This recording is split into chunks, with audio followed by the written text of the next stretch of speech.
All right, good morning, folks. My name is Phil Gallagher. I run Thraben University, a site for death and taxes, and that's what we're going to be playing today.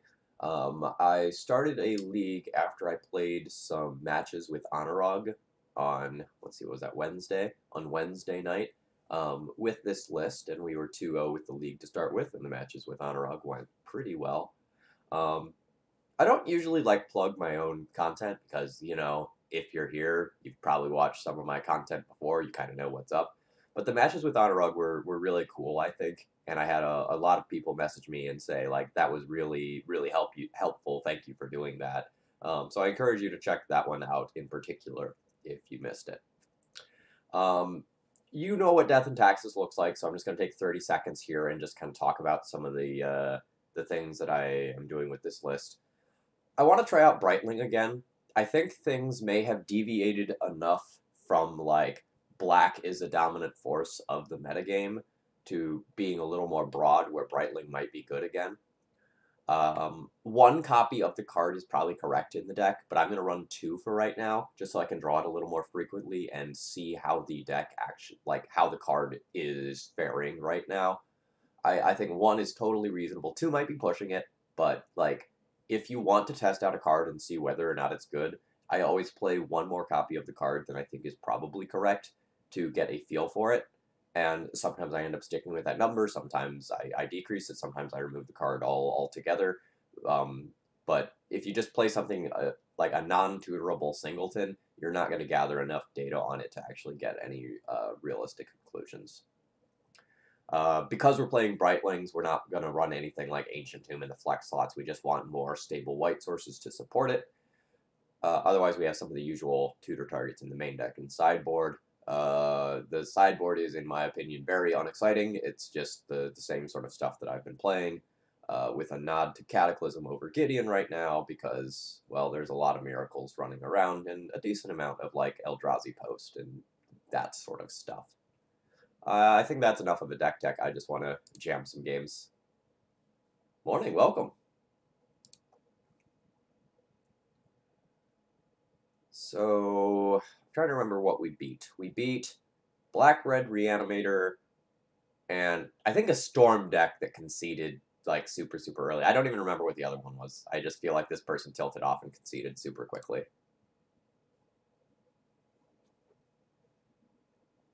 But we started strong. I did make an error against the Black Red Reanimator player that made my life harder than it needed to be. I got a little too cute. Got punished by them reanimating my palace jailer, which was something I was not really thinking about at the time. Ooh, actual EW landing at the top of the leaderboard.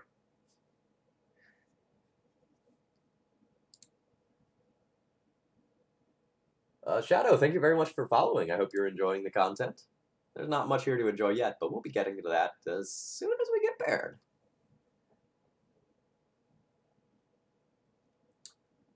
So for those of you that are following me elsewhere, on Twitter and in like the D&T Facebook group and the Discord, I posted a link to a poll on the 30th on Wednesday. I'm going to be doing my 1 year celebration stream, and I put up a poll for whether you'd want to see like 2006 D&T or 2010 D&T.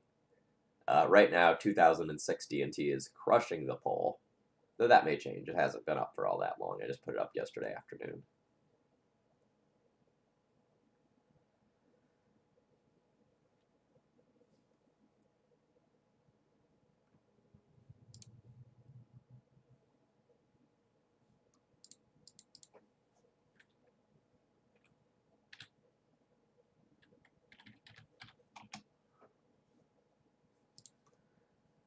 I think my opponent plays Miracles. Regardless of what my opponent plays, this is kind of a do-nothing hand. If the wastelands in this hand aren't good, this hand is hot garbage. It's got a strong mana denial element, but if these are bad, that's just so rough for me. The data that my opponent plays Miracles is from September, so that's not super recent or anything, but I think this is a very risky hand to keep. This is a hand that I like much better, both against miracles and in the dark, and I'll go ahead and bottom that land.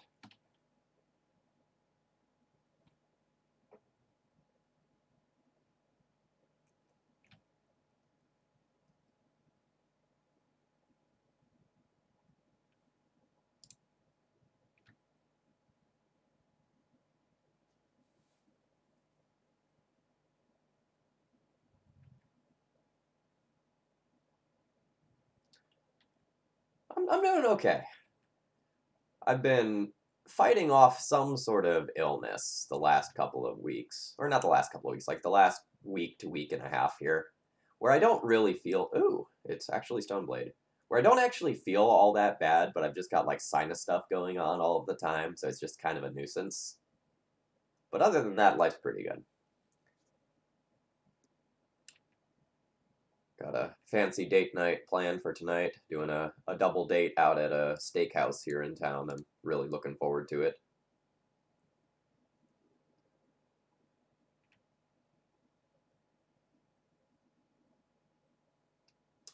I think I'm just going to opt to continue to play out non-basics that can't be wastelanded. Like, there's some upside to, like, playing Caracas this turn to, like, incentivize my opponent to wasteland it, but I think I'm on, like, the I need to curve out for the next few turns plan.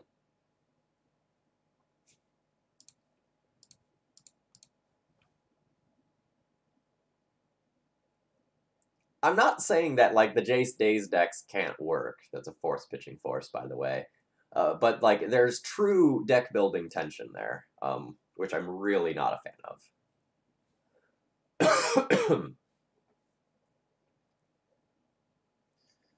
The second Stoneforge here is a little rough, because, like, that's going to get Jitte and Batterskull's there already. So if my opponent has another land, like, Batterskull plus Jitte can hit play next turn, or, like, Jitte counters attack can hit there.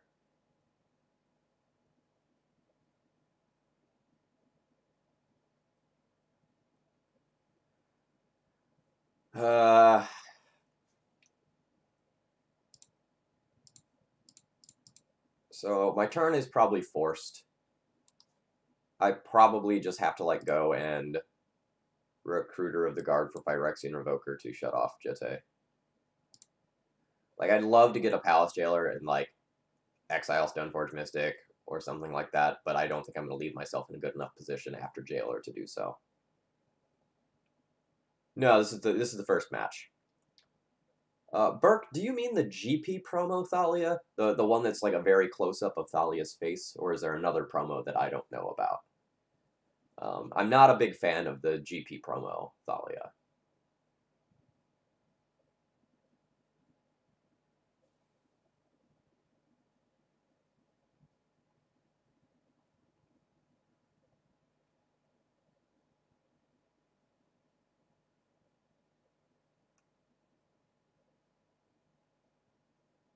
Thalia is actually interesting.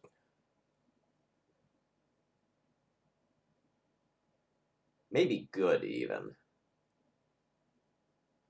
Because, like, Thalia Bounce is another way to go and invalidate, like, my opponent getting Jitte counters.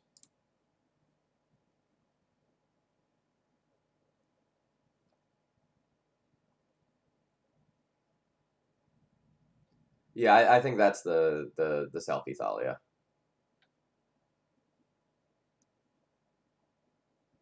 Yeah, not a fan of that.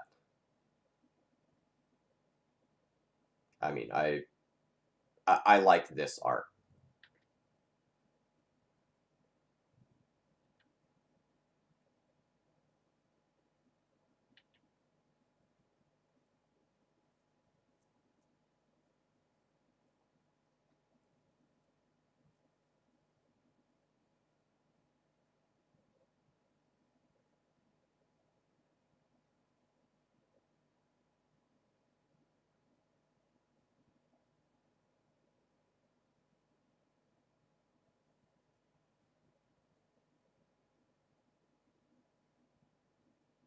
I mean, I've spent a lot of time with Thalias on the table in front of me, and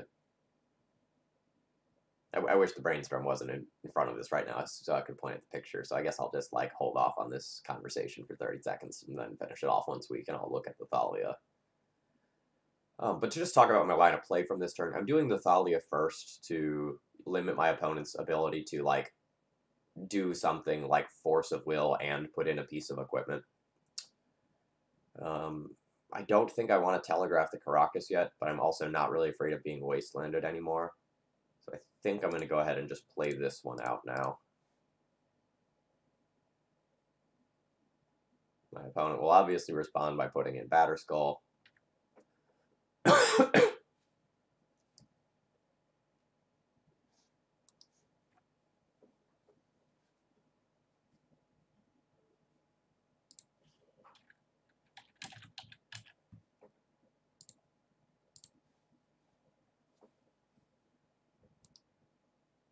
Now we got the annoying swirls over it, but like I've always just liked some of the background stuff that we've got going on in the art of Thalia here. You know, you've got a pretty sweet pose along with just some subtle things that show you some things about the weather and environment around it, and I've liked that.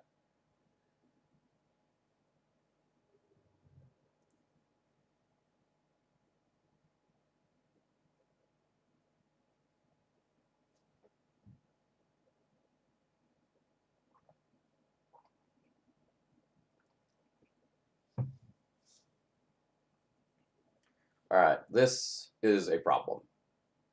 The Batterskull we had under control. Like, the Batterskull can just be invalidated with, like, Thalia bouncing, but, like, one more land, True Name plus Batterskull is something that I'm just not going to be able to beat this game.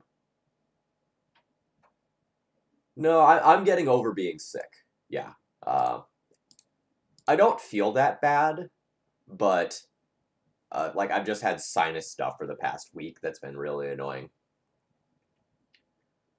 Like, it's not bad enough that, like, I want to go to the doctor or anything, but I've been, alternating taking various drugs to try to get this, in check.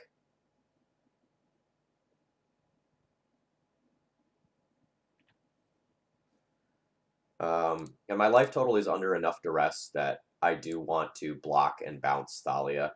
I know it can make life a touch easier for my opponent in terms of, like, deploying multiple cards, but I'm far enough behind that I think I need to, like, really respect my life total.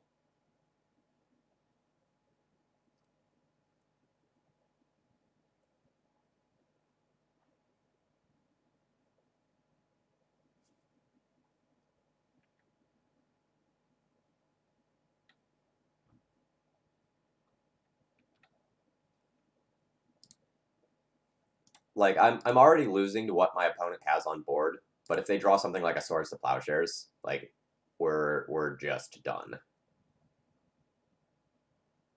Okay, so I can cast Stoneforge, then have 4 mana. Am I gonna have to, like, get my own Batterskull? How is this game playing out? So, like, I can try to beat through True Name, but I don't think that's a long-term solution. Something like Thalia picking up a Batterskull, though, that's okay. The issue is that if my opponent goes and draws a land, they put True Name on Batterskull together, and then yuck.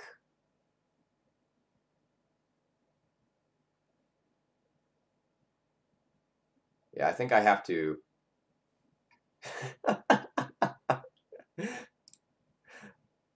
Alright, I think I'm going to have to get my Batterskull here. I don't necessarily know that Batterskull is good enough to get me through the current situation. But I also don't know that, like, Sword of Fire and Ice is either.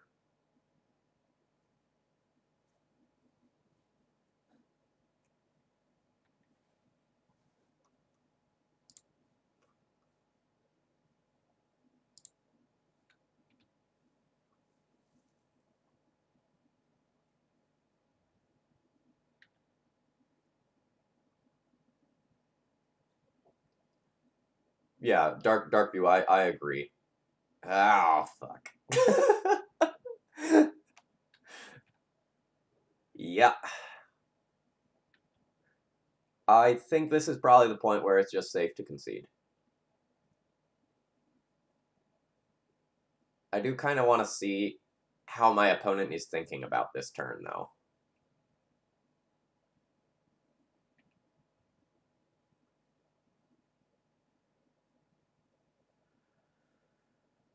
Alright, so I can, like, block with Alia Bounce, then my Stoneforge gets killed. I can hard cast Batterskull. Ugh. Ugh, I say.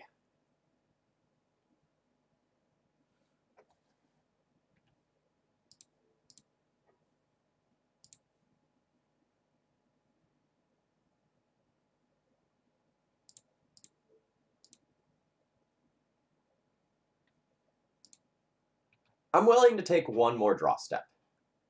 A Phyrexian Revoker off the top goes a long way towards fixing this terrible situation. Because, like, I can Vial in Revoker, put it on Jitte, hardcast my own Batterskull, and then if my opponent whiffs on a land, I'm still in this. But I think this is the singular turn where I have the opportunity to, like, draw out.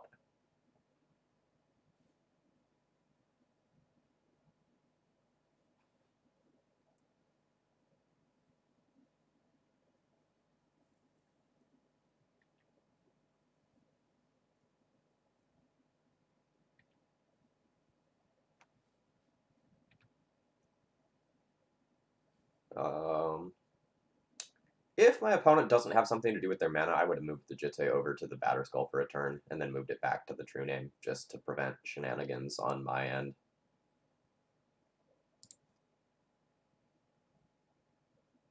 Alright, so now, like, I think this is a fine point to concede.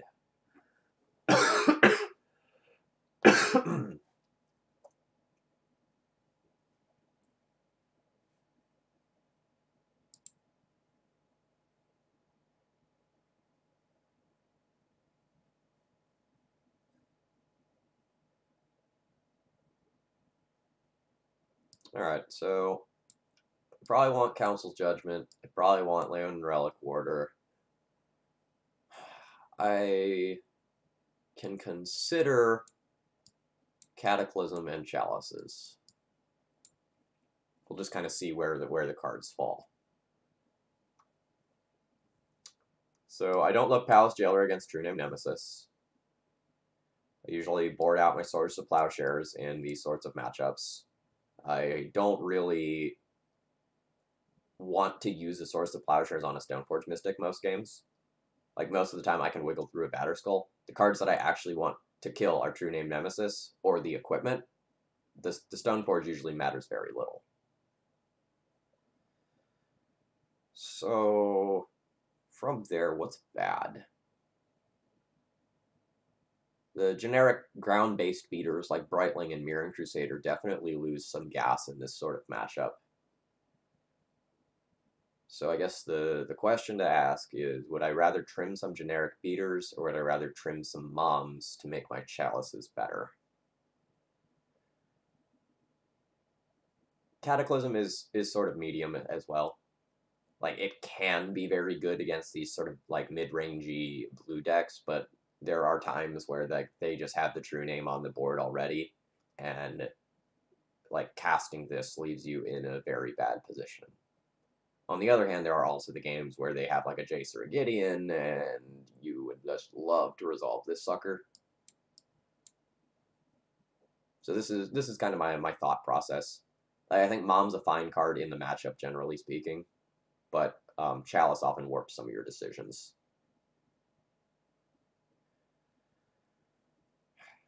I think I'm gonna, like, not board Cataclysm, and then I can just shave something else.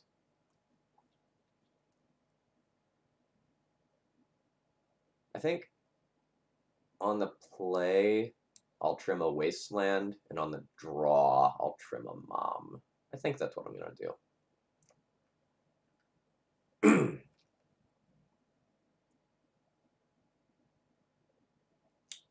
Yeah, let's do that.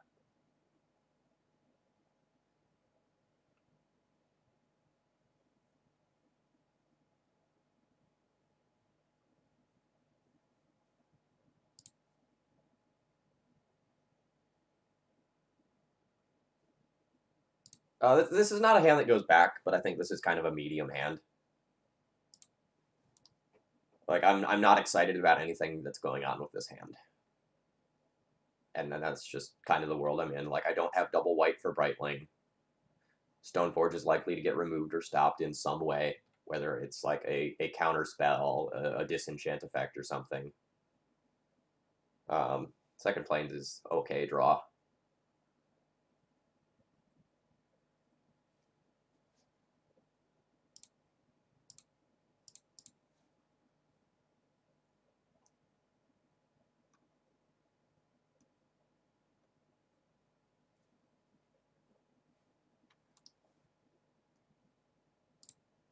So just short term in, or I guess long term in respect of True Name Nemesis being a problem against the cards that I have, I'm going to get Sword of Fire and Ice. Even though right now, if my opponent doesn't have Swords of Plowshares, getting Batterskull is far and away a better play.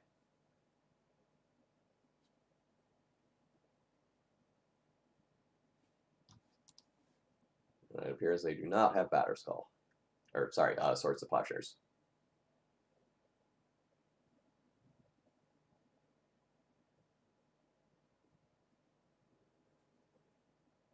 Okay, they just either weren't willing to fetch to do that, or they just drew it for turn.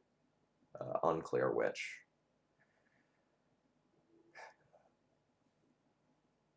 So the thing about Brightling is you try to play it in situations where you can go and protect it, just because like bouncing it is obnoxious. But I don't have any other creatures to play, and I don't have any white sources that I can leave up. Like I don't have the possibility of like third white source in hand to know that I can safely do this next turn. So I will just jam the Brightling here, even though it's not stellar. So not really how you want to play this card.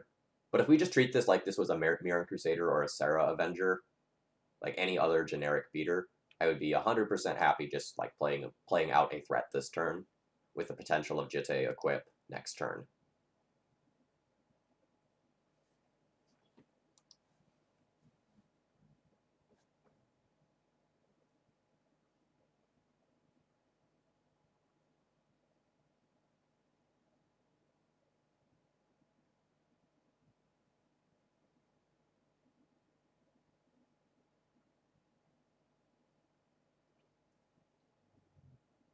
I mean, just playing out Sword of Fire and Ice is fine. Like it's not a bad play, but you know, I don't think like the chances of my next draw being a white land when I've already drawn two are 1, 2, 3, 4, 5, 6, 7, 8, 9, 10, 11, 12, 13, 14. It's 14 out of 49. Like, I'm not thrilled about those odds. Like, it happened, but I don't think that's the greatest situation in the world. It also puts my opponent to the test of, like, do you have another, like, removal spell right now?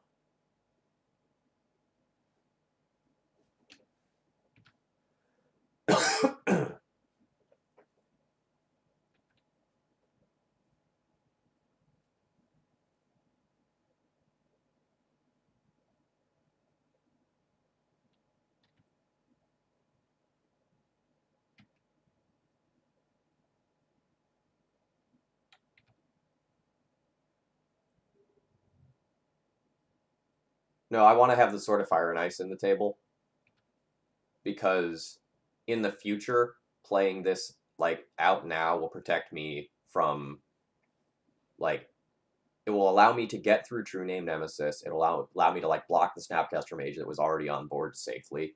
I think this is the higher upside play. Now I'm kind of in the awkward territory where I'm behind on tempo, but I will be able to like double port my opponent so they can't do anything else. And we're gonna attack the blue here. We're gonna stop like main phase ponders and such.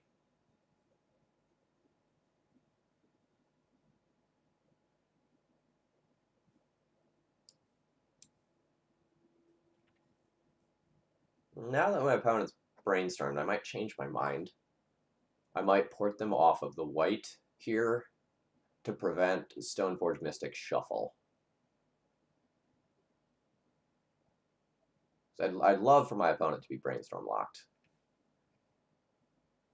I guess on the other hand, this also stops, like, it would allow them to ponder shuffle, so I guess it's kind of moot.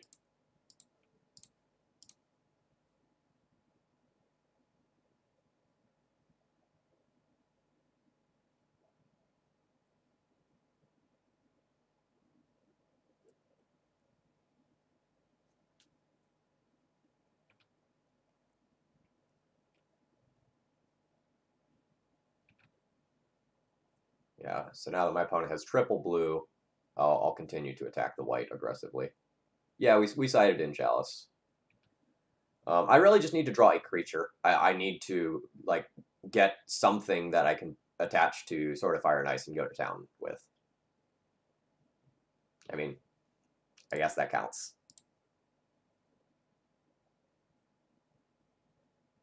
Note, I'm not going to, like, try to port my opponent here to take them off of literal counterspell if they have that.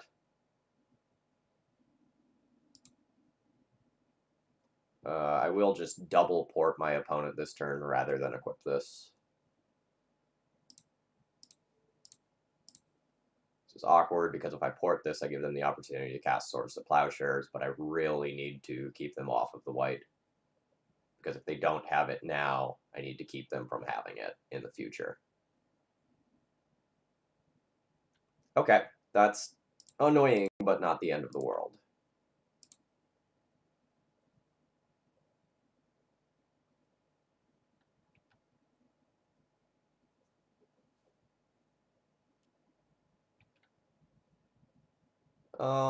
I don't think that's a good argument, Lord Darkview, because the chalices in the sideboard would, like, just be,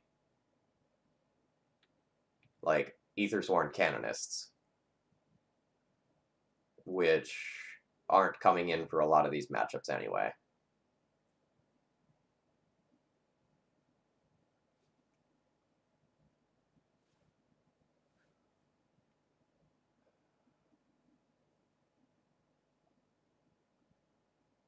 This is an interesting turn.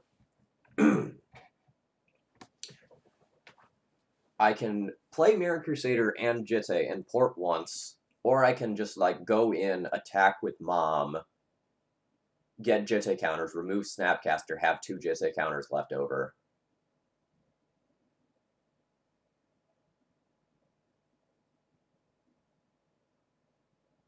What am I afraid of? Like, how will I lose this one?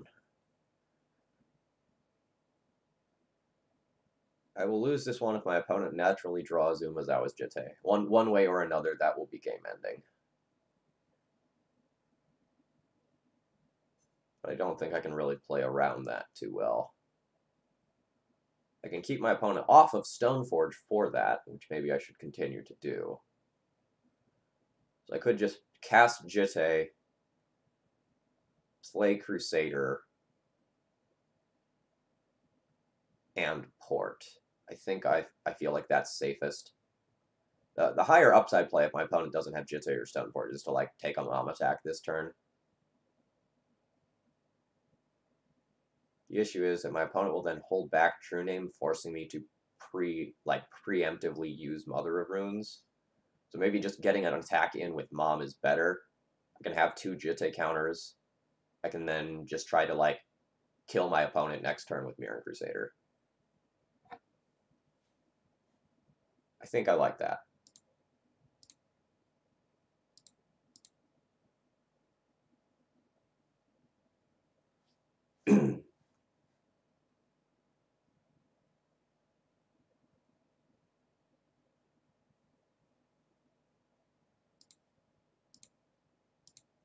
But I'm going to cast Mirror Crusader and make sure Mirror Crusader resolves before I do any of this.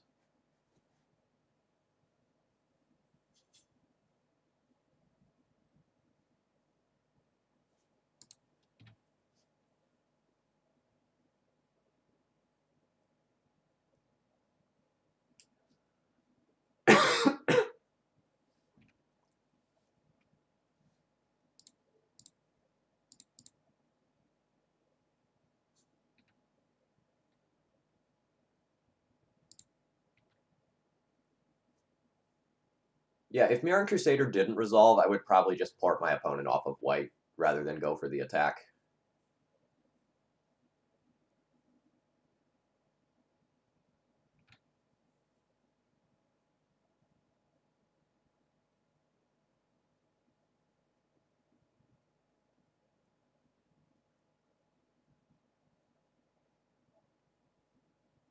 I really wanted my opponent to fetch, so they'd literally be dead to Crusader. Because, like, Crusader starting with 2 Jitte counters is 16 damage, not 17.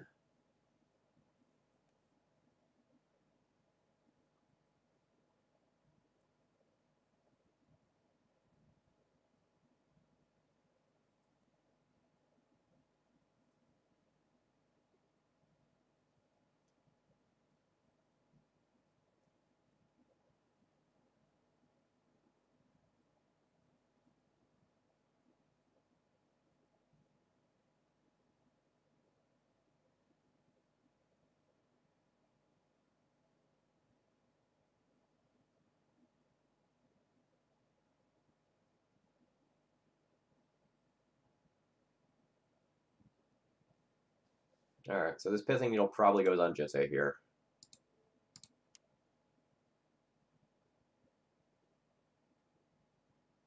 So I will just gain the life preemptively. It'll super suck if they have Jitte in hand and this was a bait.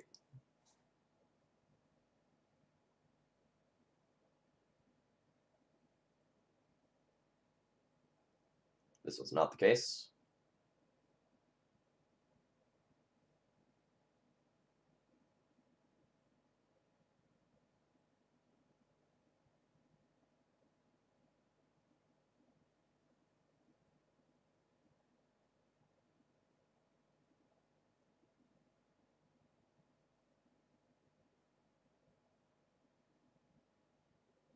Yeah, I mean, I like the line that I took. I do not regret it in any capacity.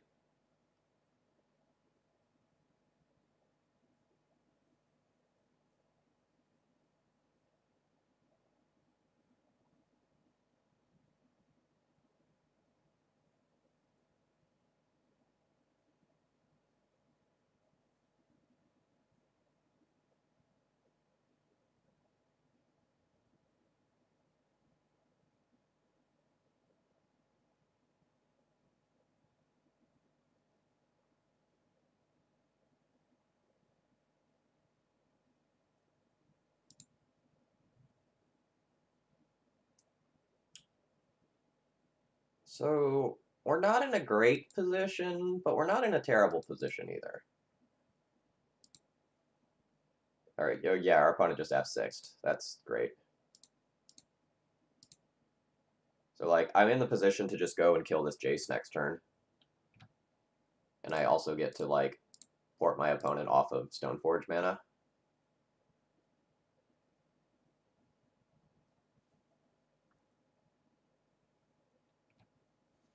All right, fine.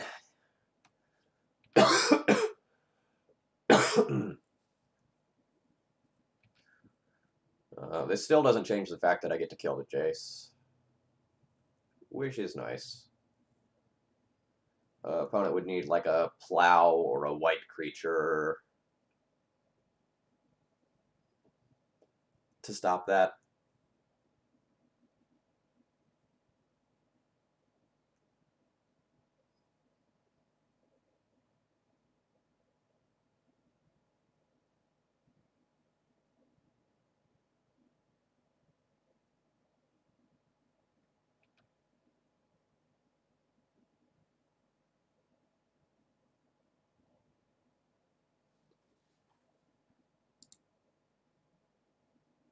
Energy Vial, thank you for following. I hope you're enjoying the content.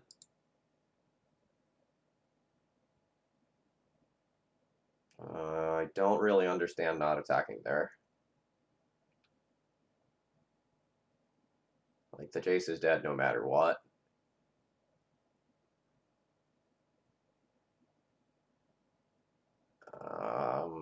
I'm inclined to say that that was just a misclick, but I'm gonna just like think if there's anything they were actually playing around. guess they could have been playing around Council's Judgment or something, but that seems weird.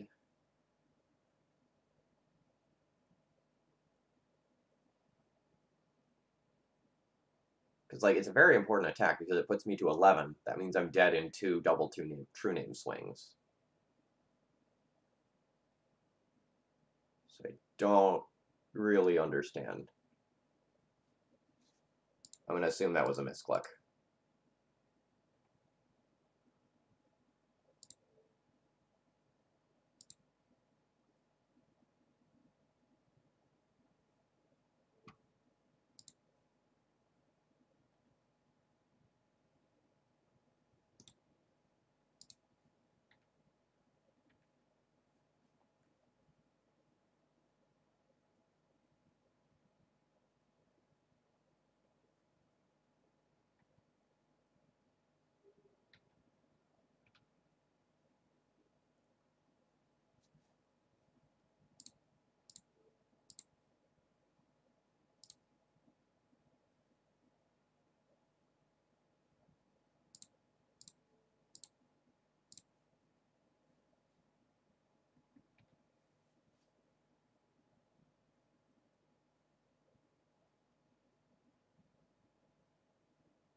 Do you have a third true name nemesis? That would be pretty annoying.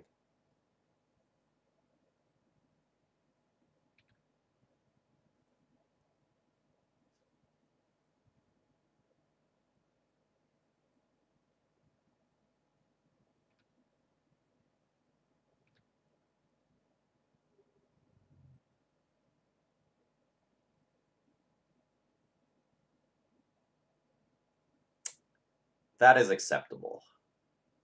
That is acceptable.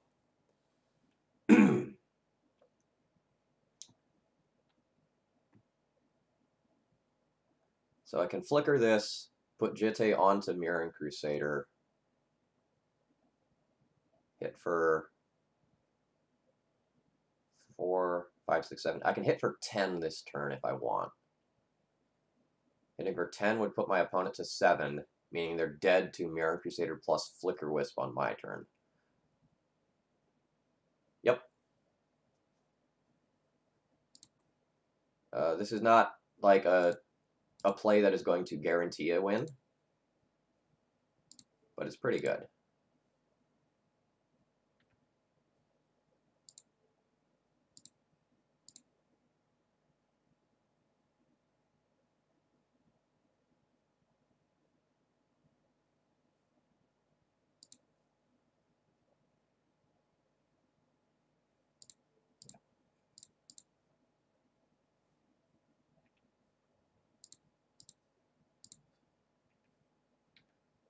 Yeah, for anyone who wonders why I always praise Flicker Wisp, it's for situations like this one, where I go and get myself out of something absolutely absurd by drawing a Flicker Wisp.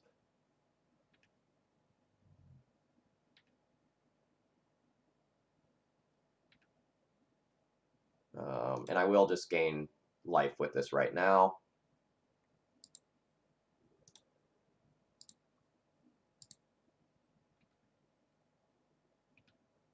So now my opponent will return this with Pithing Needle and presumably name Umezawa's Jitte. There is a world where they don't.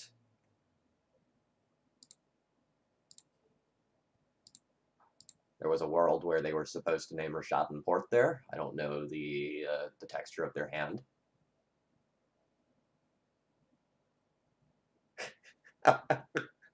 Hashtag ban Flicker Wisp, indeed. Excuse me.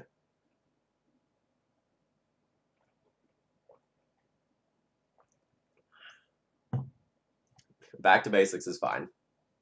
That resolves. You're dead on board, friend. Why did you show me that card?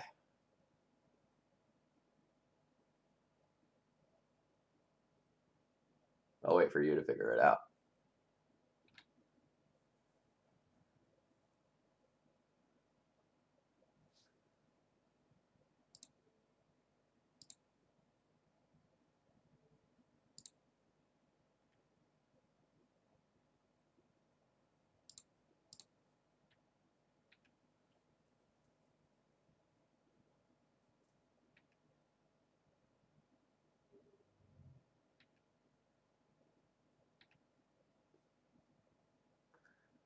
Yep, I saw the line that involved basic combat math.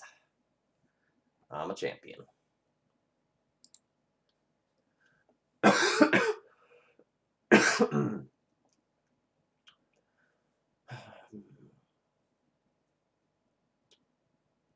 So, on the draw, I said I'd probably trim a mom over a wasteland.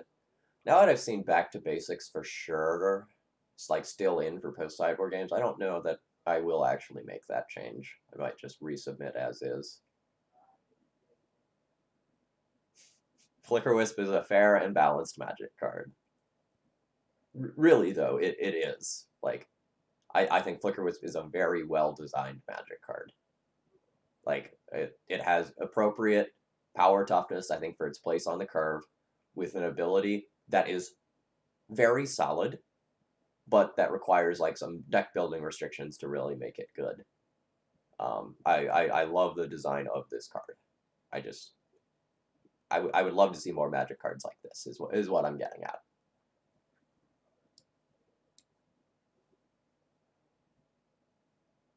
Deck building restrictions. You have to make things that are good to blink. You have to try to find ways to abuse it maximally so you can, like, use it at weird times, like Ether Vial and Restoration Angel.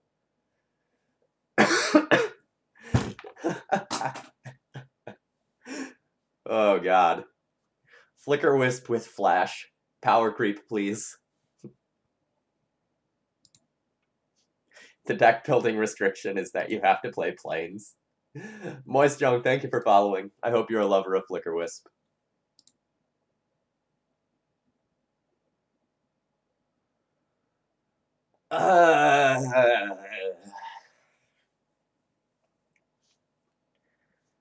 This is a really medium hand. If I had double white, I would keep this for sure, because Relic Order is a great card. But it's very possible that I just don't like draw a third land or a second white source, and this hand is not good anymore. Ugh.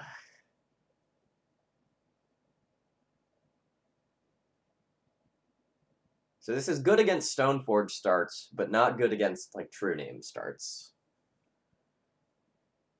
So what do I draw to make this hand good to great? Stoneforge, Thalia, really any land. Aether Vial or Chalice, that's a lot of hits. I'll keep this.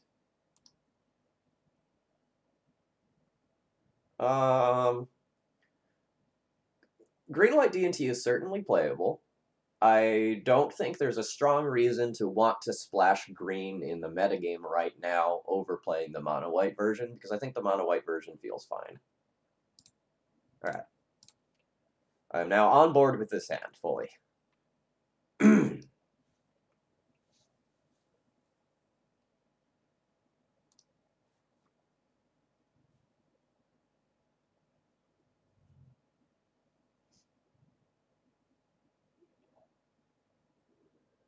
Yeah, I think that ends up being a problem of green-white D&T, is a lot of times, because it's very conceptually similar to other decks of the format, a lot of the strengths of green-white D&T are better carried by other decks.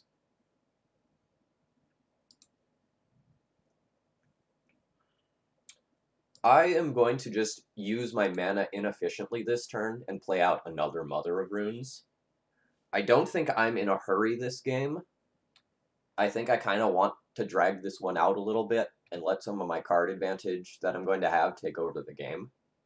And I would rather have a safety net against Swords to Plowshares, or force my opponent to just blow their load now. I do, in fact, remember the exact cards I listed in order for this hand to be good, and we drew them in sequence.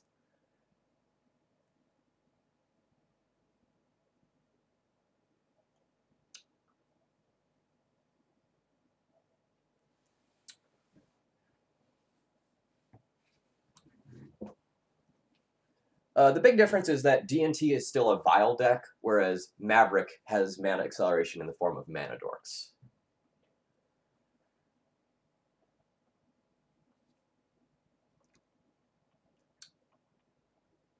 So I think there's a lot of ways to play this turn that are all good. I think, like, playing Stoneforge is fine. I think playing Brightling is fine. I think playing Recruiter of the Guard is fine.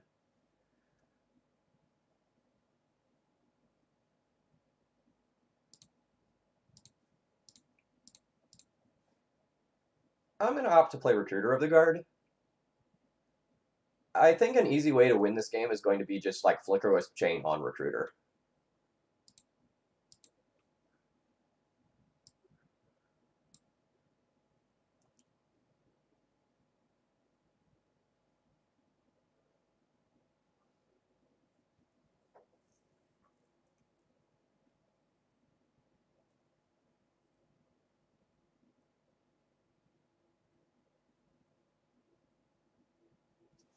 And I think I'm going to get a Revoker. I have a lot of tools in my hand, and I just want to increase the quality of my toolbox here.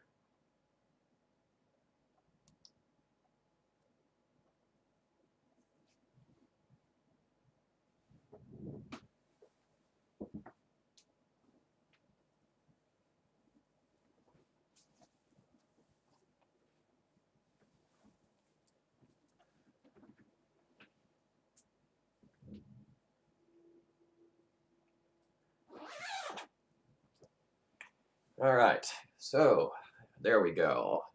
We have a Stoneforge for a Jitte. I have a Revoker on board, so they probably have an answer to that Revoker, if I were to guess. So, what does that mean for me?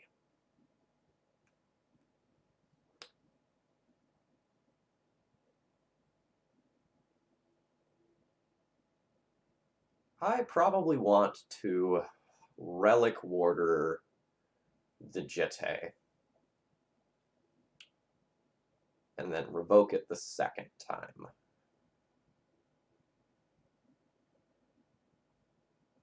Alternatively, I can do it in the other order,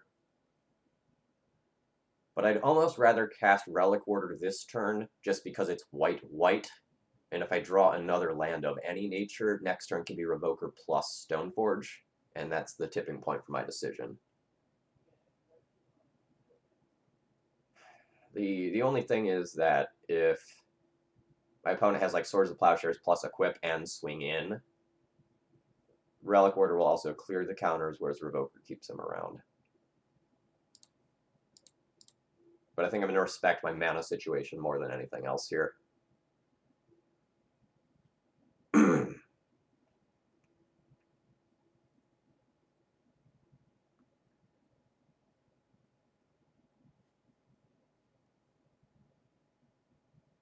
Another downside of this line of play is that my opponent still knows that I have the Revoker. But I think this is fine.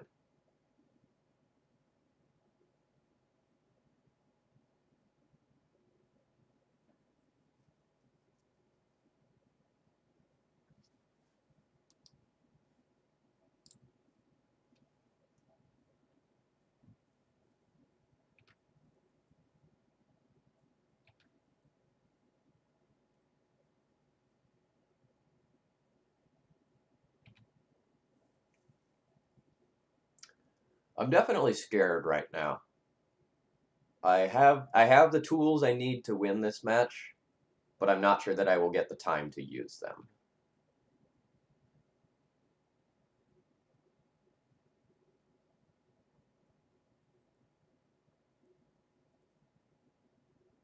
No shuffle on the ponder there, by the way, for anyone who was wondering.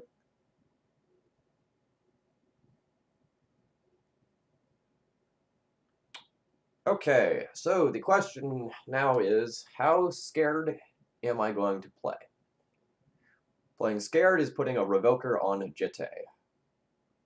Playing not scared is just like Flicker Wisping for Recruiter of the Guard and getting a Mother of Runes so that next turn I can play Mother of Runes and Phyrexian Revoker, which is very strong. The issue being that if my opponent does get the Swords to Plowshares, my life falls apart a little bit. I don't think they have the Swords to Plowshares now, because if they had it, they'd go Swords to Plowshares, my Leon Relic Warder, get back Jitte, Jitte equip on their last turn. So I don't think they have it.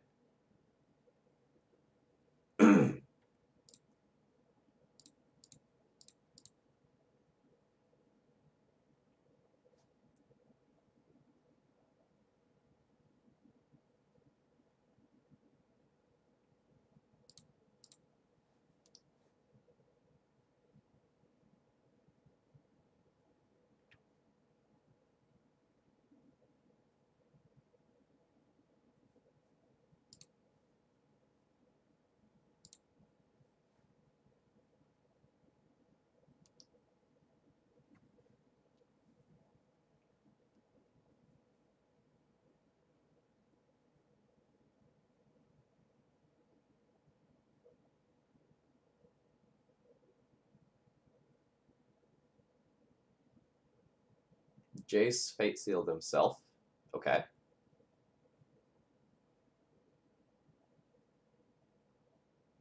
I'm very aware of the clock. My own Jitte is almost good.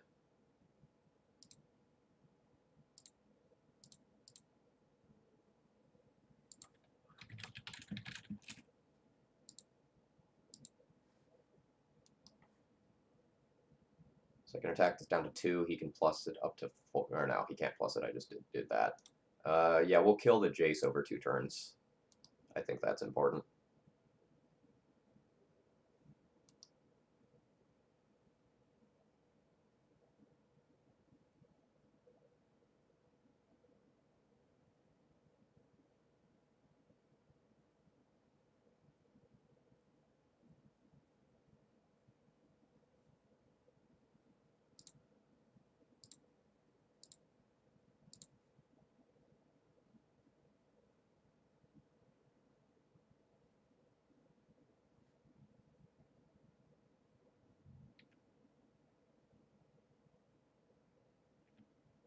Hard Cast Force.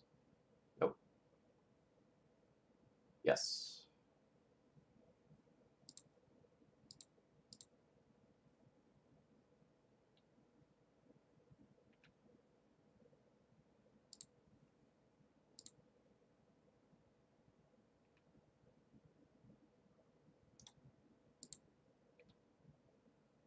Alright, so we've taken out Jace. We have Leon Relic Warder protected, so only kind of worried about something like the Council's Judgment. I don't think I would have played out that land if I were my opponent.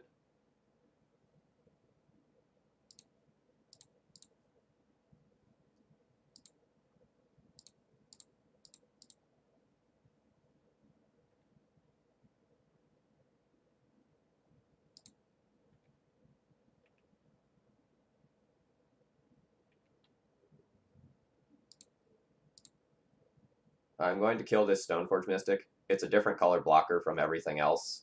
And I also don't want my opponent to just like draw Batterskull and get to dump that in and ambush me if I end up going for an Alpha Strike.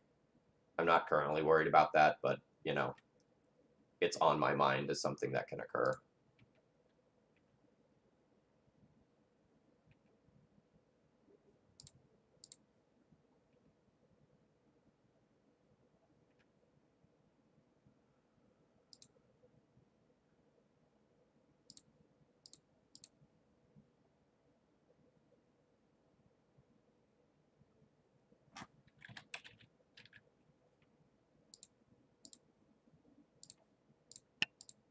So we'll name Jitte again. Like, just stay safe.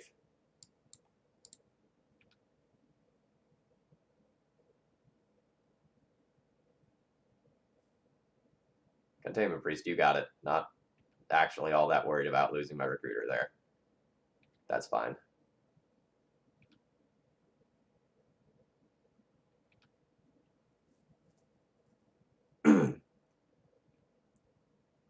I have my opponent on lethal in the air.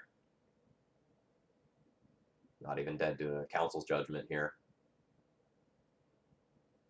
No, this is game 3.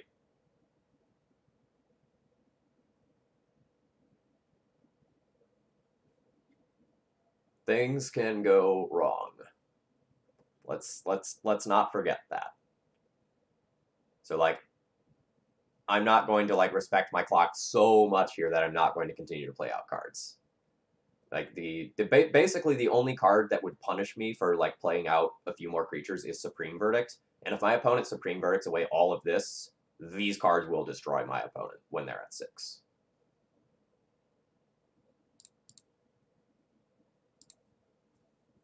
This is my first league that I've played with this list.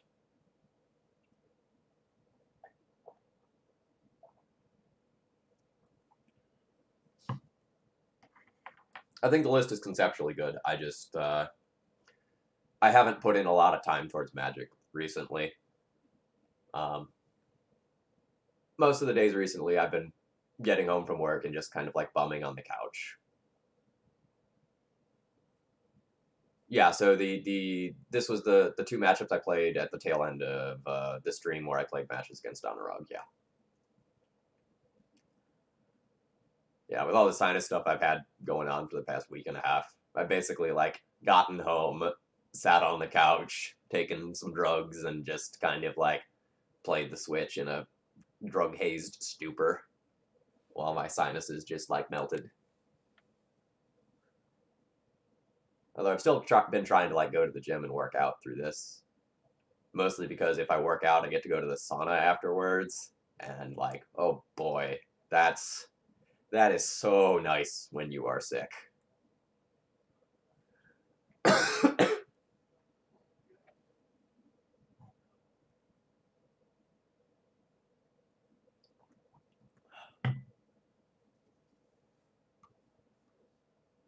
DEA will bust me for my illicit NyQuil ring. This is the end.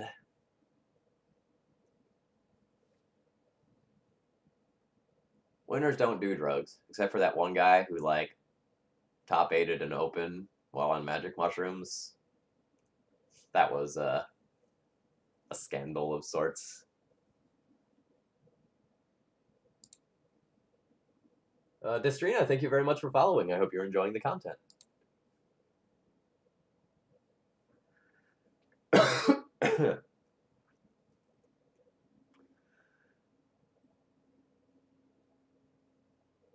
All right, side Greek lesson of the day, chat.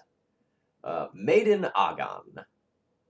It was the advice given by the Greek god Apollo. It means nothing in excess. A little bit of many things can do you well, but too much of anything can very easily destroy you.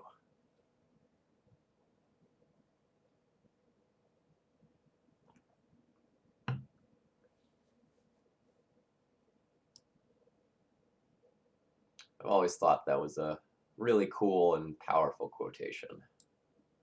You know, I think a lot of times when you can boil down a wise thought to just a couple of words and have it be sort of universally applicable, you've done something right with wisdom. Well, greetings and hello from America, from Virginia even.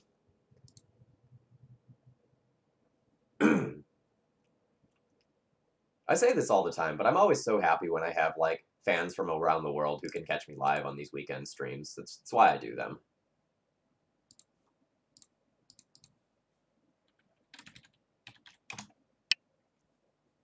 All right, I think my opponent's a Reanimator player, in which case we have like about the optimal game one hand.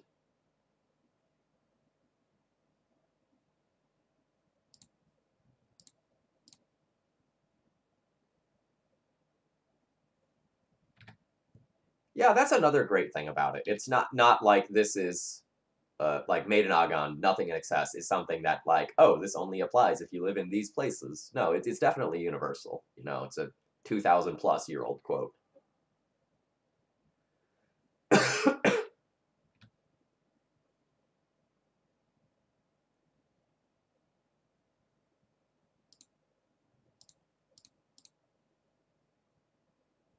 I actually went to Paris. I TA'd a class there when I was in grad school. I loved Paris. Awesome place to visit.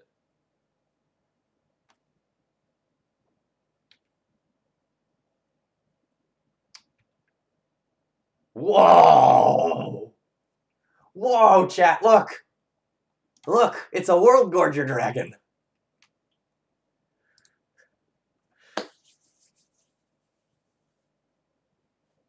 Okay, I don't think I'm actually going to need to protect this Thalia from anything, so I'm going to go and take a quick hit with Mom here.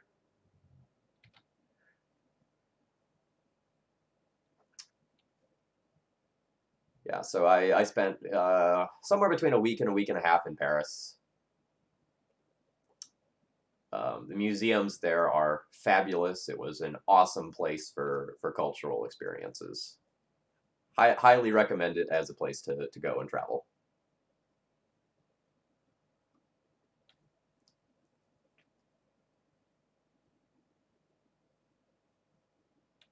All right, so how does Swords of Plowshares interact with this? So it can enter play. That will put the exile trigger on the stack. I can Swords to Plowshare it, then that would put the return on the stack. And then the exile one can resolve, so I can make them lose all of their permanents.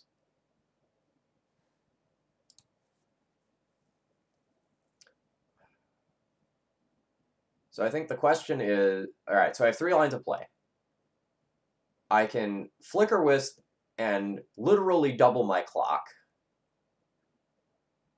I can port them, or I can hold up Swords to Plowshares. If I port them, I can also play a Mom, which is probably fine.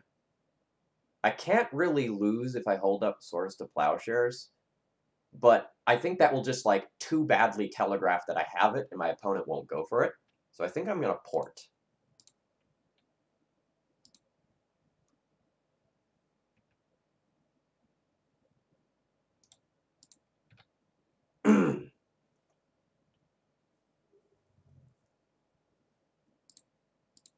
And I'm going to tap down the Swamp. I'm more afraid of, like, Dark Ritual into do something that matters than anything else.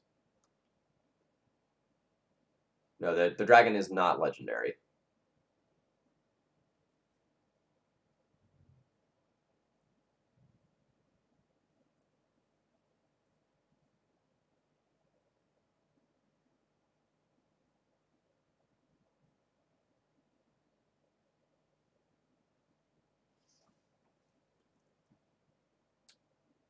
Okay, so what do I want to do with my life?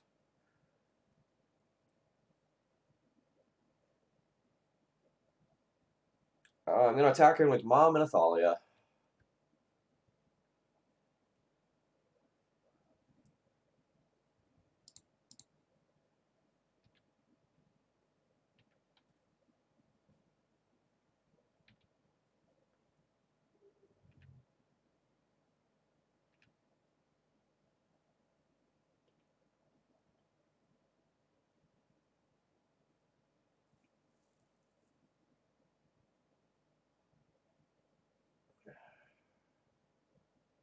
I think I need to, like, Wisp. I think I need to increase my pressure and hold up Swords to Plowshares.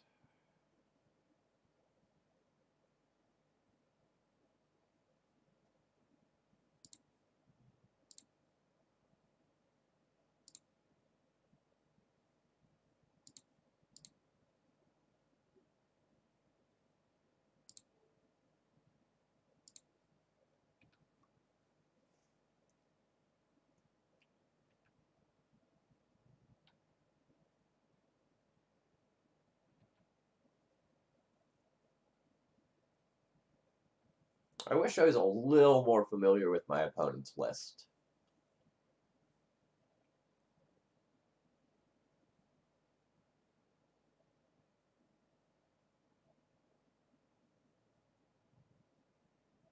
Morning, TuxDev.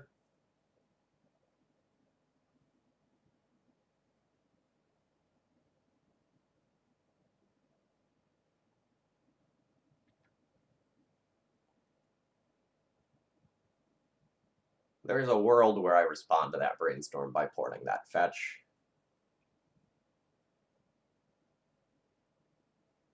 but I don't think that's really safe.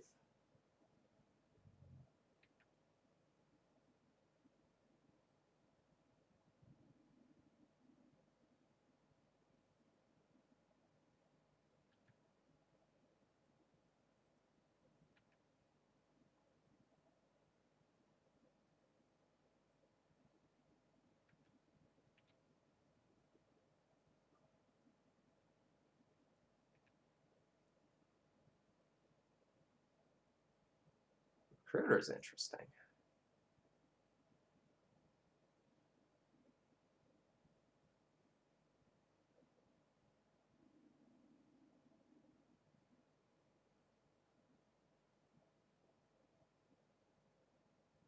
So if I attack in with Wisp Thalia, my opponent will probably just like chump block a Wisp. If I attack in with Wisp Thalia Mom, my opponent will block Wisp and Mom. I'll protect the Wisp, lose a Mom, deal my opponent 2, put them to 8. And I have my opponent on a 2-turn clock. If I just attack with Thalia Wisp, my opponent will block 1, take 2, go to 8. They're on more than a 2-turn clock, probably.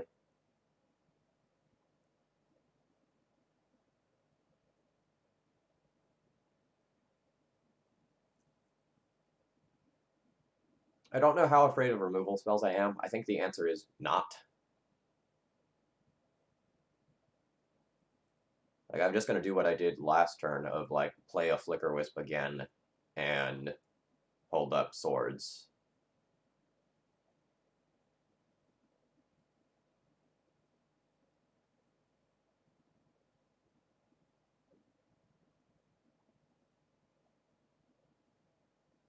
I can also go hyper aggro and just, like, protect Wisp, protect Thalia, hit in. I don't think I'm scared if I do that.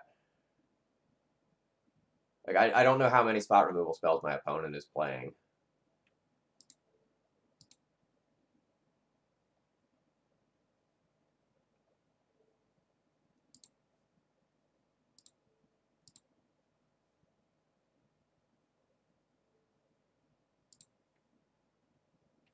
But, like, even if my opponent plays a couple of spot removal spells, I'm actually not that scared, I don't think.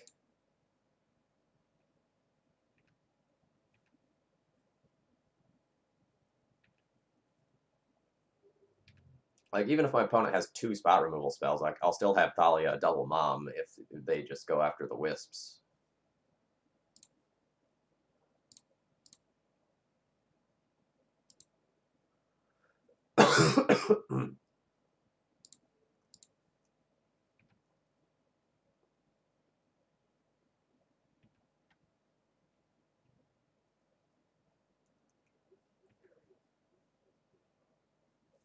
How much life does my opponent gain if I actually do this? 7? That's not that big of a deal.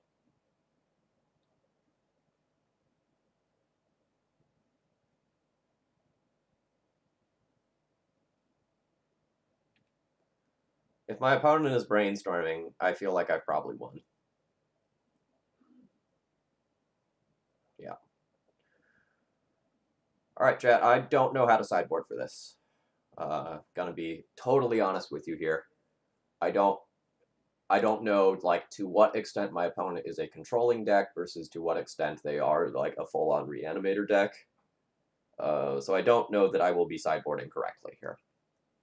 Just gonna make that disclaimer ahead of time.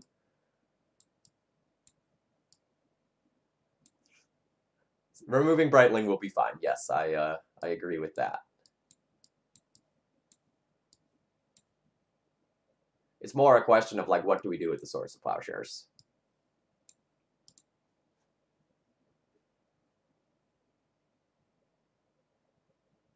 So, Lord Darkview, I understand that you are saying that, but I'm not familiar with this deck list personally, so I'm not willing to, like, go all in one direction or another based on, you know, this is probably that.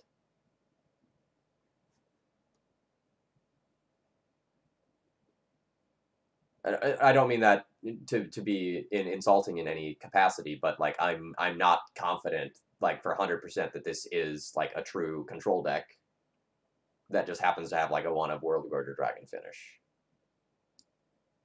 Like I'm not confident in that conclusion.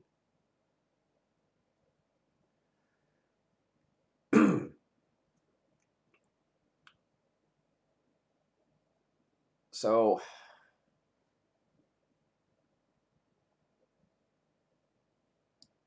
I think Jitte is going to be one of the things I'm least likely to want to fetch here.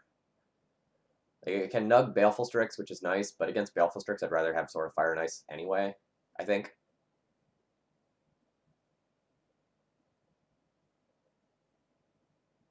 Ugh.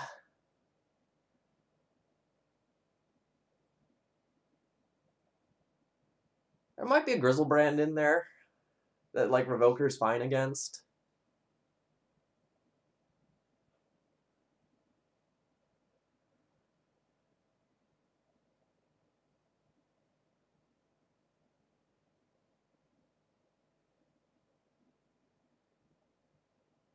Alright, I want to trim some 1-drops. I know that. I think I'm safe trimming a Stoneforge. I think I'm probably safe trimming a Revoker.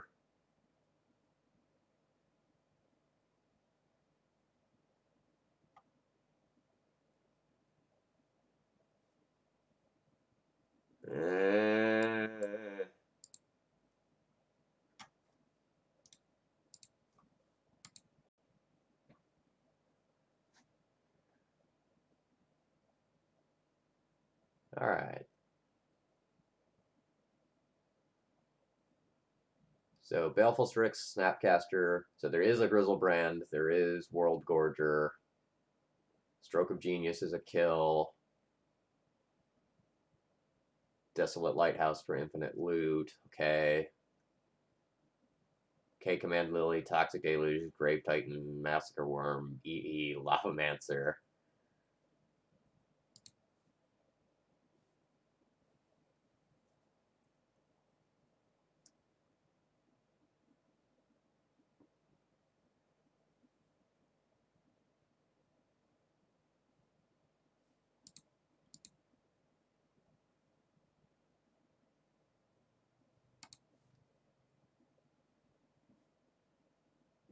Yeah, so like you all know this, I play a lot of Legacy, but when your opponent is playing something fringe, it's sometimes really difficult to make informed decisions. Like even if we assume it's similar to that deck list, that deck list is, months old at this point.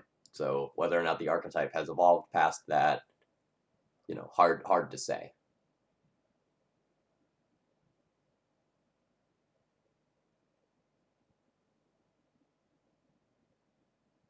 But regardless, I like our chances in the matchup. I feel like we have a bunch of good tools to stop our opponent. They're not going to be as hard of a control deck as Grixis control, meaning we have a better chance of surviving. They're not going to be as fast as a red-black reanimator deck, so we have more time to get our hate cards online. I think we're in an okay position. Again, I probably haven't sideboarded optimally, but I accept that.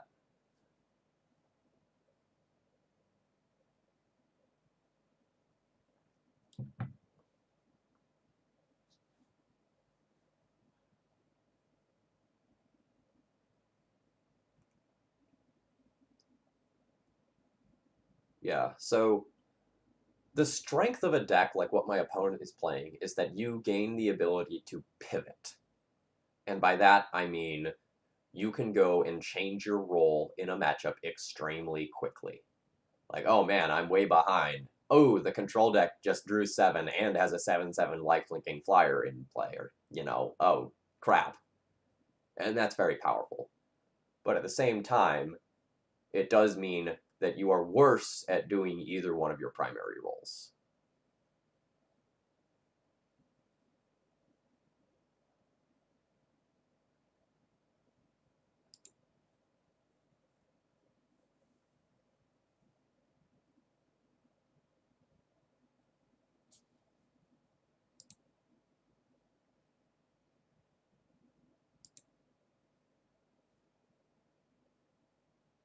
And for anyone who didn't hear this announcement earlier, on the 30th, Wednesday, I'm going to be doing a 1 year celebration stream where I'm going to play with a retro D&T list and just kind of see how it fares and compares to the current metagame.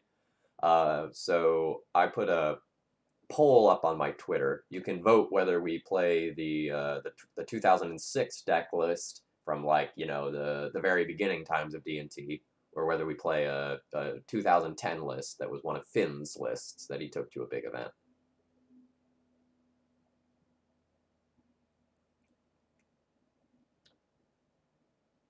Yeah, so I really dislike the Dark Depths Tin Fins deck. And I say that as someone who owned Tin Fins in paper for a very, very long time. Like I enjoy the shit out of playing some Tin Fins. I think that deck is a lot of fun for you as the pilot. You get to do some really absurd things, and it's like really cool to like think of how degenerate you can make a play involving Children of Corliss. Um, but I always felt like the Dark Depths Tin Fins version that like what was it, Matt Nass was playing at some GP or other. I always felt like it was really clunky, and that like the consistency added by the cantrips was better than just increasing your chance of sometimes just having the nuts. Please, opponent. I just want to play some Magic, or know that I have time to pee. Like either one of those, I'd be cool with.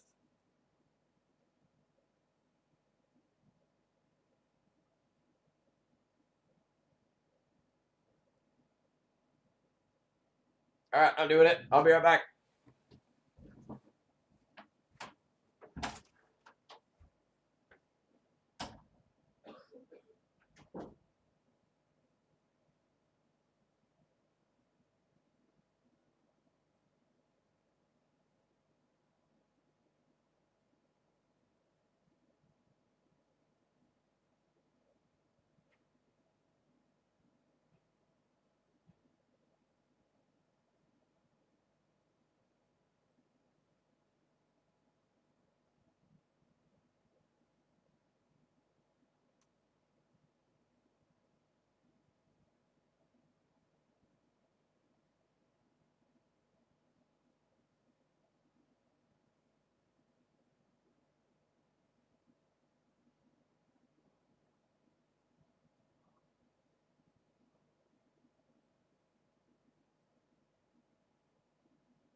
Classic urinate to win D&T lines. Okay. Yeah, usually when you go and urinate on a player, the judges they frown upon that. All right. So Thoughts as a D&T player or a Tin Fins player, Bizarro Stumpy. Is this the one with Magus of the Mind? Yeah.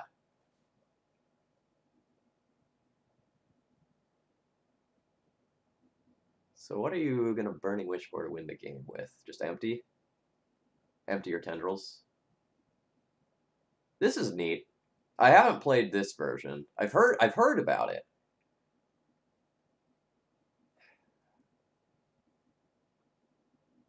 This is interesting because there's like a little bit of tension in that like you want to try to go as fast as possible, but then you're also playing Cabal Ritual. But the Cabal Rituals help you go off pretty hard once you start. Interesting. This is cool. This would definitely be one of those things where you'd have to play it to get it, though.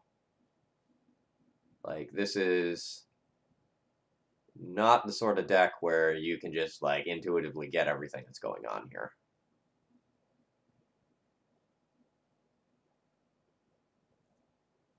Every time I look at these decks, I go like, man, I wish I could play another card that was as good as Entomb.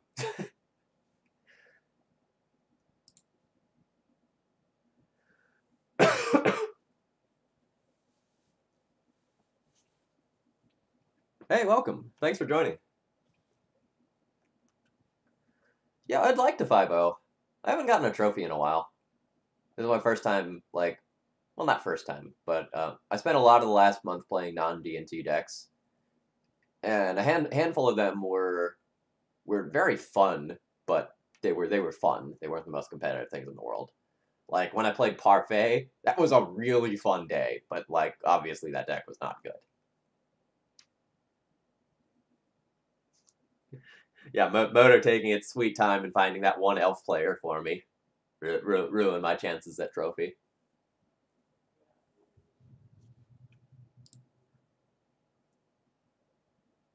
Um, what colors was I? I think it was white, red, barely red though, for a Goblin Charbelcher of all things. All right, my opponent played Burn in 2018. Regardless, I'm going to keep this hand. I have like a lot of tools. I know I don't have creatures. I'm going to hope to draw those. If we're playing against Burn, we have like 3 sources of like good interaction here.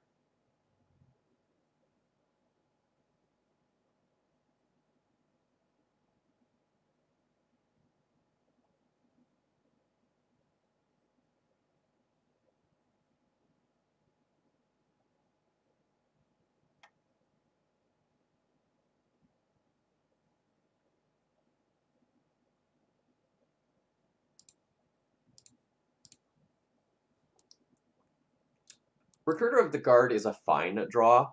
That means I'll get a turn 3 Stoneforge or Thalia. That's okay with me.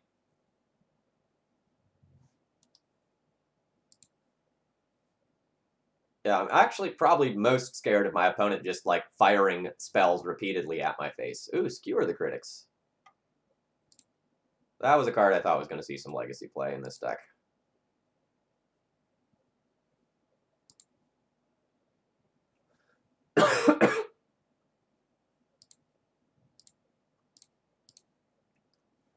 I wonder how many creatures my opponent actually plays in their deck because of that card. Like, they might just be playing, like, mono bolts to the face. Never mind.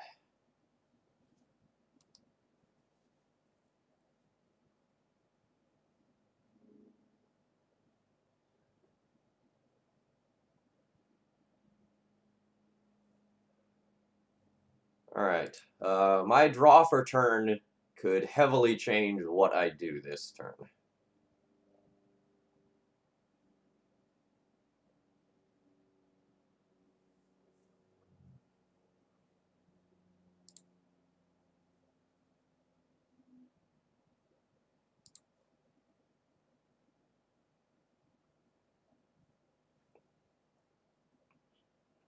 Okay.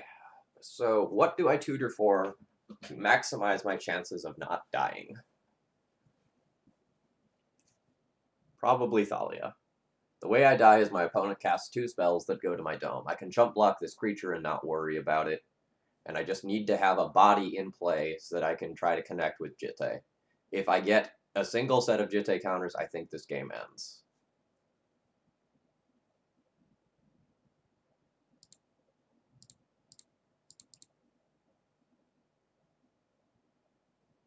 Oh, awesome. I haven't played modern D&T in quite some time, but it's a fun deck as well. The legacy versions is a little different, and you'll kind of get used to that. You're playing smaller creatures as a whole. But if you enjoy it in modern, you'll probably enjoy the legacy version as well, and I'm happy to have you here.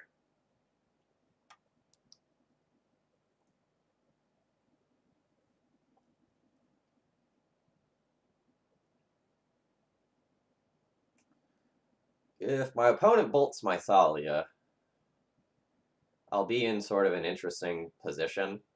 Because if my opponent has like a bolt and a fire blast and I don't block the Monastery Swift Spear, I will die to like Fire Blast plus Prowess trigger off Monastery Swift Spear.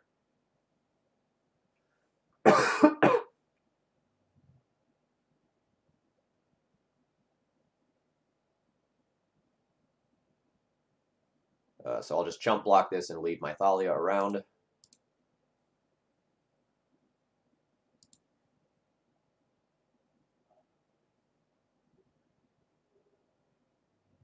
I've probably turned the corner on this game.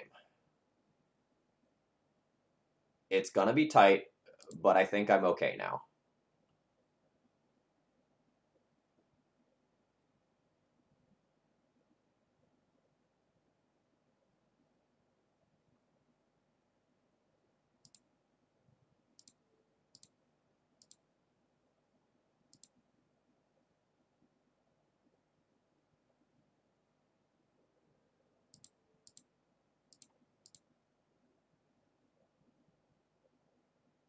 No, I don't want to give them the chance to gain a single extra point of life here.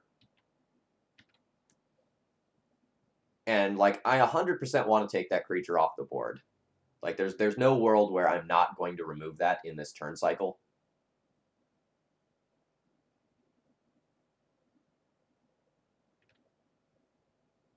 Okay, do I need to gain life now for any reason? If my opponent plays land and bolts me, I gain a life. They could respond by fire blasting me. I gain life, and I would just, like, die to that. No, I can wait. Bolt Fire Blast is 7 anyway, and that kills me anyway. So I'd rather just, like, protect Thalia from removal. I'll feel insanely good if I make it around the table again. Goblin Guide.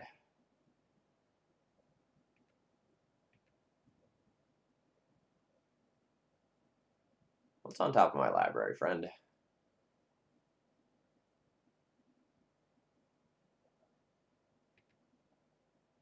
A Flicker Wisp. That's a great draw.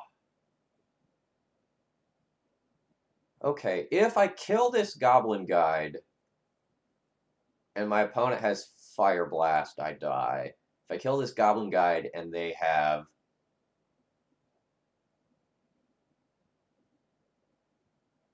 like land and bolt, I die. I don't think I want to kill it. I don't even think I'll gain any life. I think I'll sit on my Jitte counters.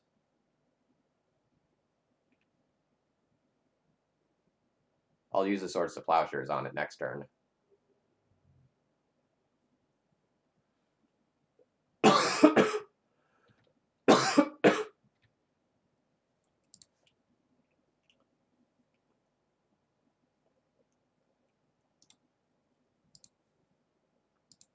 Now we have Flicker Wisp as insurance, which is stellar.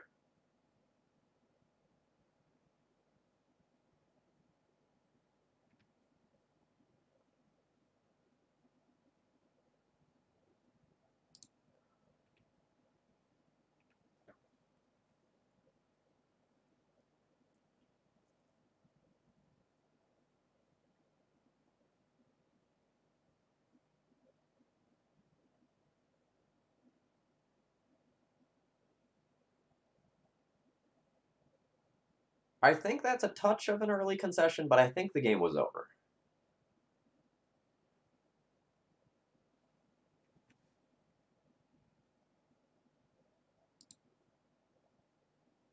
Like, they can wait to see if I like mess up or anything.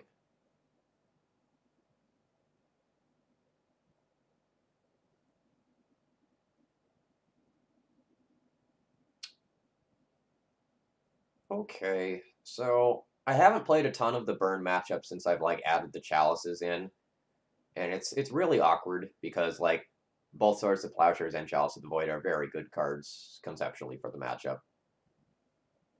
And like similarly, Mother of Runes is really good as well. So I don't know whether or not I'm actually supposed to board chalices. It's like for sure, I want these.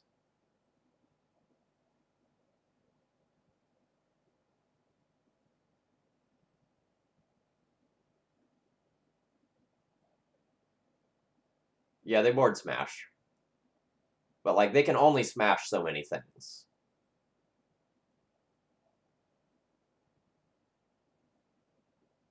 Alright, so let's figure out what I don't want. So, like, I don't really want Jailer. Like, it's a 4-mana removal spell, which is nice for, like, Eidolon reasons, but it's just, like, not a stellar card, generally speaking. It's too slow. And if somehow your opponent gets the Monarch status, it's, like, beyond awkward.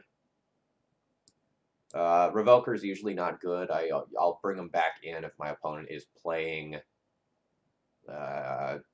words Grim Lavamancer, but otherwise I don't like it. I don't like Mirran Crusader in this sort of matchup.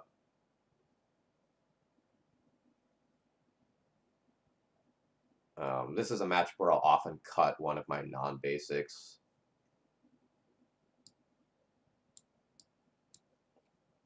I think I might end up doing the awkward thing of playing, like, non-bows here.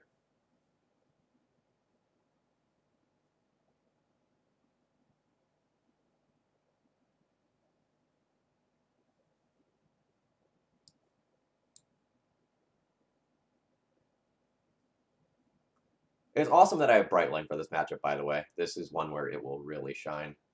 No, I never board out a Wisp for burn because of Sulfuric Vortex. Yeah, I just don't have, like, a ton of, like, awesome cards to bring in. This is a matchup where, like, your Ether Sworn Canonists might be better than Chalice of the Void, arguably, just because of the body.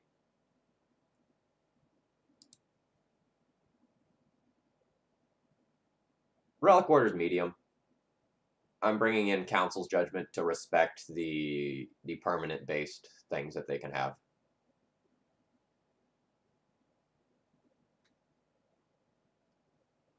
Alright. Aether Vial. Best card in the deck. You keep almost every hand with it. However, this hand has no plays until turn 5. This one has got to go back. Even though these are two of the best cards in the matchup, I am not set up to deal with anything my opponent can do. I have no life gain, I have no removal, I have no clock. This hand basically has nothing going for it, and I'd just be praying off the top of the deck. Any mediocre 6-card hand is probably better. This falls into the category of a mediocre 6-card hand. I will keep this one. Good God, that is a tough decision. Wow.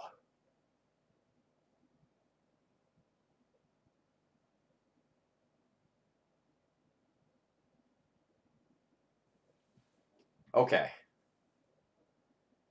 The issue with this is that I don't have another creature. And so, if I play this out, I'm forced to attack with my mom, in which case a bolt undoes most of my hard work. But mom plus Brightling will win this game.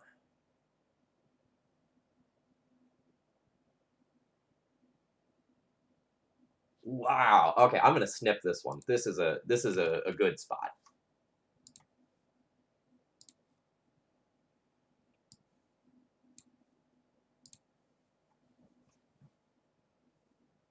Huh.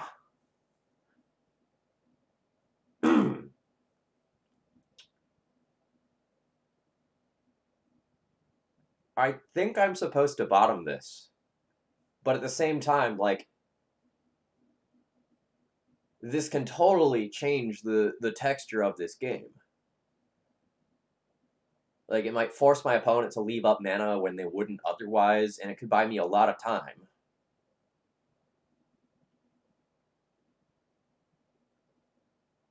I think I bottom. But I think it's very, very, very, very close. I think the rest of this hand is probably good enough where if I draw a plains, I'll just win. Yeah.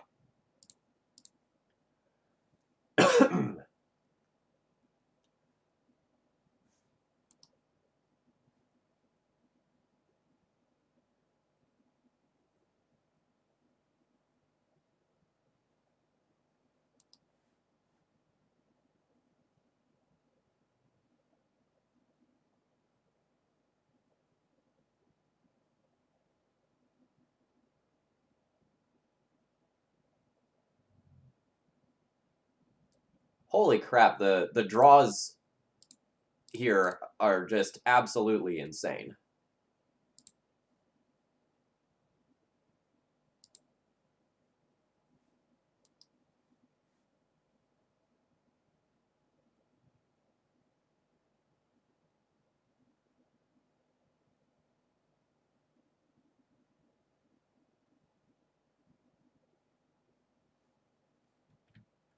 That's fine.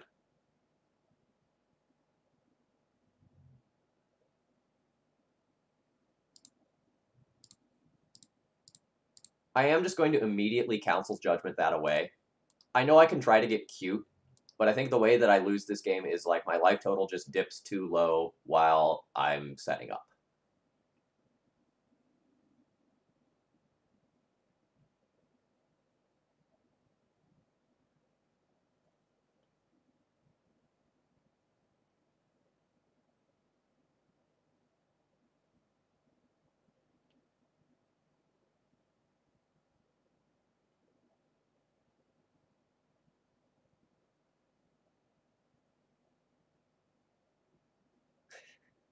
Yeah, we D&T players, we're tricky little bastards.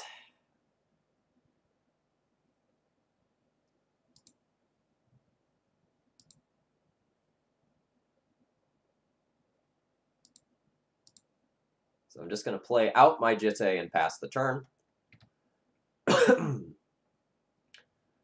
We're sort of indirectly taxing our opponent's mana here. If they have something like a Smash to Smithereens, they have to make a choice about whether or not they want to get this Jitte or the thing that follows. And if they just have something like a spot removal spell, then, like, I've kept them from doing anything else for a turn.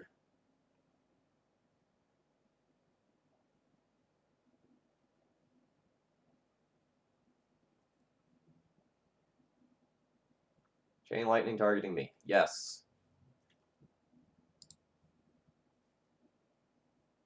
So they have 4 mana. They can have double Smash.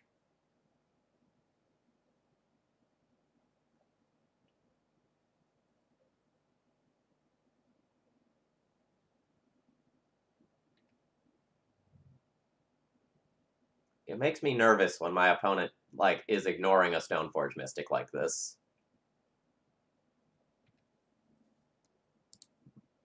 But I think we're fine.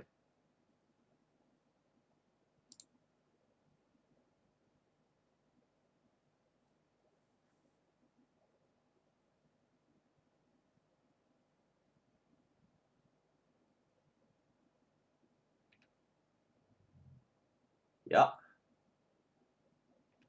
This is all expected.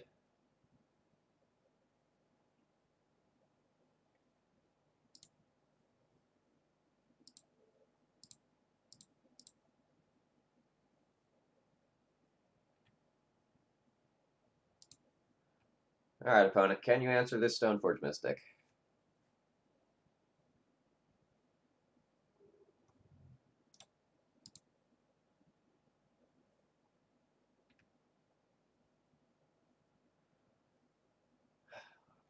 I think I just want to gain life immediately and then play Brightling. My opponent doesn't have a spot removal spell right now. Otherwise, like, clearly the Stoneforge would have died.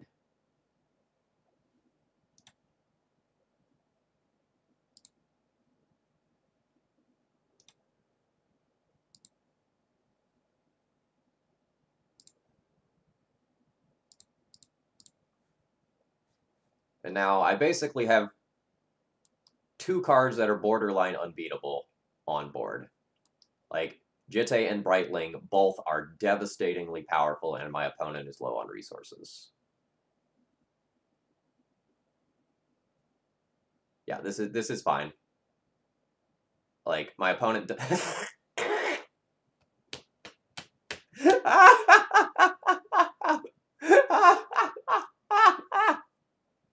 Sorry. I'm enjoying myself.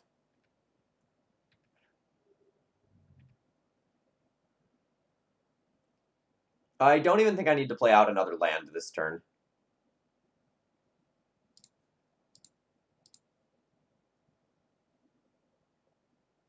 I'm not going to port my opponent, so I'm just going to tap port and leave up double white. We have drawn hotter than the sun this game. I'm supposed to cast Brightling first in case he concedes to the attack. Oh boy. Alright, there's our 5-0. We got one. List feels great, by the way. Totally would be comfortable bringing this to a major tournament. We saw some of the showcasing of the potential power of Brightling that match, but like Burn obviously is going to be one of its best situations. We are also so far ahead that we could like cast Brightling into a removal spell and not care. Why hold back the land in respect of one or multiple price of progresses? Would I change anything before playing this deck list again? I don't think so. I felt pretty good with this deck list all around. The Walking Ballista maybe is not necessary anymore. Maybe Walking Ballista feels worse without a third recruiter. I could see that. Walking Ballista is probably the weakest card in this shell right now.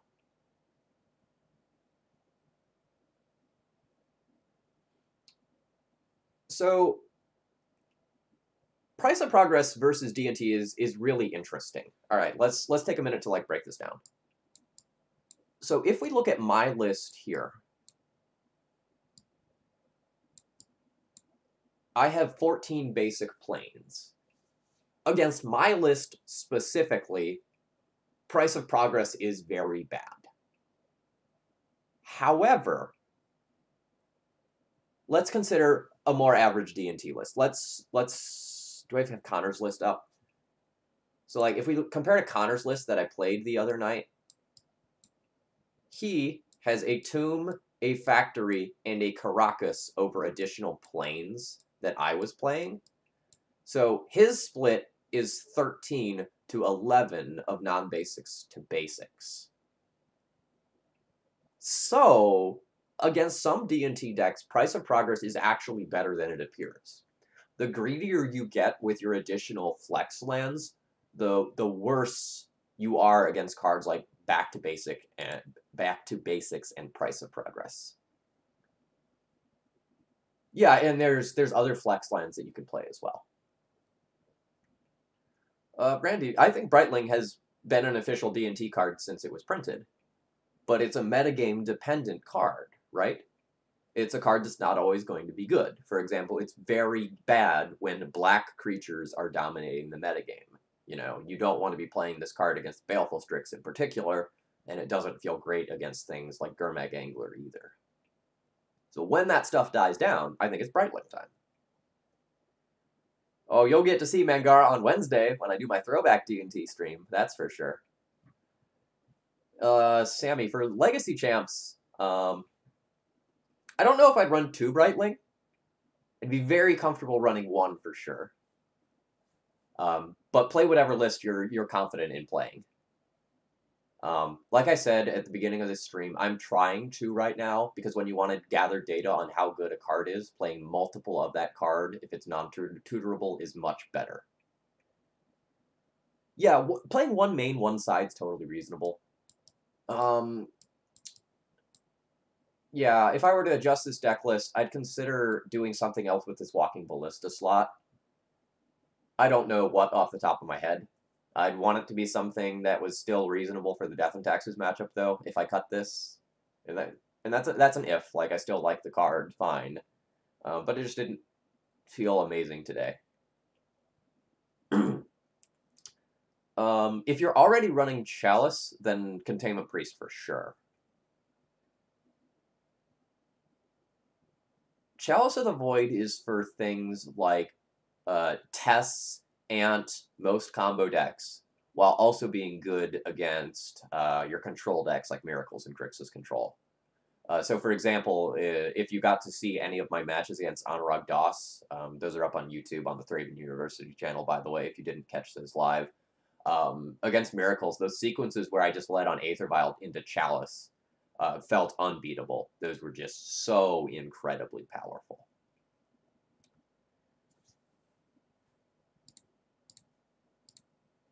All right, folks, I'm going to go ahead and wrap things up for today. I'm going to host my friend Bryant Cook, who is going to be streaming some tests right now. If you enjoyed my content today, please follow. I'm streaming Legacy 3 times a week. And if you really want to support me, consider doing something like subscribing to my channel or doing a donation deck list. I currently don't have anything queued up for February, so I'd love to see some donations and play some sweet stuff. Have a good rest of your weekend, everyone. I'm going to send you over to Bryant Cook.